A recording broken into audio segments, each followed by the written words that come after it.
what was your thinking in coming down to Fnatic and really redoing the whole roster?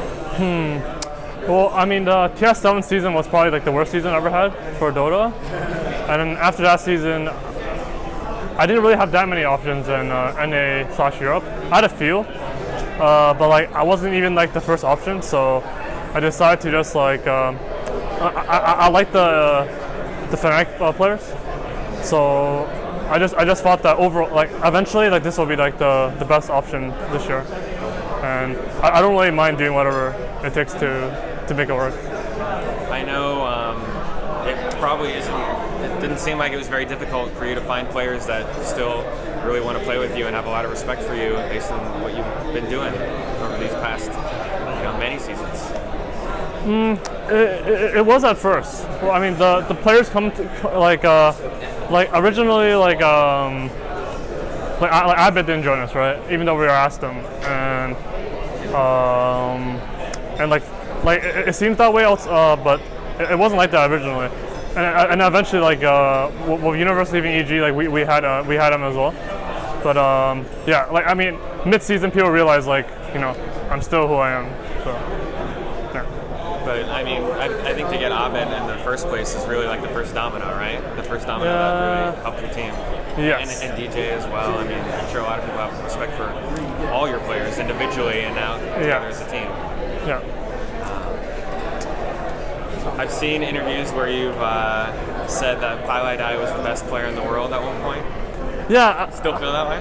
Wait, why do people keep talking about this? Like, where did this like? It just starts snowballing. Like, because no one ever mentioned anything about this when I actually said it, which is like 4 years ago. Well, people are mentioning it now because earlier when you were talking about what happened with Ohio, there was also the talk about potentially even losing him. Losing Pi? Yeah. Oh, you mean like April of this year? I don't know. I don't really think too much about these things anymore. I think it's more team-based, more than anything. Well, obviously you guys have played together for a long time. Yeah. What's that chemistry like? I know like you've played probably against Universe a lot. Yes. And you played with Pi a lot. I mean, what's the difference between playing with someone and watching someone from afar? The funny thing is, like, no matter how much you play with someone, I don't feel like I truly will ever understand them. Like you still get surprised every now and then. I don't know. I'm not sure how to explain this. It sounds ridiculous, but I'm sure like anyone that's worked with anyone else for a very long time, if there isn't that surprise or any like things that are like unexpected happening, it will be really boring. So, yeah. What is it like playing with him? Oh, he's just a crazy player. Everyone kind of talks about, I mean, as you know, everyone's picking Fnatic to be the team in the compendium that plays the longest games, and we saw that style at the Summit. Do you think that's a little like overplayed? Like, would you characterize that as the style that you guys have built up, or I mean, would you say that you guys have more than that one trick up your bag of farming all your cores? I would say we don't do that at all anymore. So at least if you watch this tournament. But at Summit we were definitely doing that. No, I don't think. I think that's like it's just a view of me. I don't even think it's a Fnatic, and I think it just like I don't know, like it could happen once every 20 games, and but that one game will overshadow all the other games. So you think it is played out? No, it definitely is. Like, how do you think the meta has changed going into TI? I know we've seen definitely like way more Tinys and Wraith Kings and Ursas, way more than we did at the Summit, which was the last tournament. Was that expected, or was that a little bit of a surprise, keeping up with that meta? No, we expected every hero except Wraith King.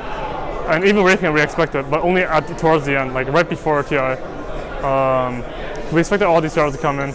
Tiny we expected immediately. Like during the Summit, we already knew. Like we were the first team to pick Tiny, I think, and we kept picking it, and we knew he would just he was gonna be it. What do you think Tiny and Wraith King bring to a lineup that we haven't really seen so much since the Tiny nerfs and really throughout the season with Wraith King? I mean, they bring very different things, but they both give you a blink stun, so that's nice. They're both kind of good in lane, or really good in lane. Kind of good or really good? I mean, Tiny is really good. Wraith King is random, but if he wins his lane, he really wins his lane. Do you see yourself playing it as well, or do you think that's an off-lane hero? Both heroes? I could play both heroes, but it's very low chance. Coming so close to upper bracket, how does that affect, the way you guys prepare for main stage? I saw you just talking to your manager about how you want to be scrimming as much as possible. Yeah, I mean, during group stage, you don't really have much time to improve because you're playing a lot of matches and you have to prepare for everyone. So you're really just looking into the enemy. You don't really have time to look into yourself. So during this one day, we're really trying to look into ourselves. So not only so we can beat Serenity, but so we can keep going. Do you think the meta is going to continue to change as we get to main stage? Yeah, I think it always changes. How do you think that'll be? Any predictions? I think the way people look at heroes is different from how pros look at heroes. For example, we'll see a hero like Spectre, and he'll win 6 out of 7 games day 1, and then people are gonna be and then day 2, he's gonna be played 6 more games, and people are gonna say, oh look, everyone's playing Spectre, but day 1 he won 6 games, and day 2 he lost 6 games, and people won't really see that. They'll just say, oh, Spectre 50% win rate, but in a sense the meta's already changed. Just because someone picked more Spectre does not mean the meta favored Spectre. The meta actually unfavored Spectre because people picked more Spectre. They lost. We ended up doing that. We picked Spectre ourselves. We lost, and the meta changes constantly. It can change within a series. Literally, game 1 you pick a hero, you win with that hero, but then game 2, game 3 you don't want to pick that hero anymore because both teams understand that hero is not what is it didn't do that much in game 1. He just won. He just happened to win.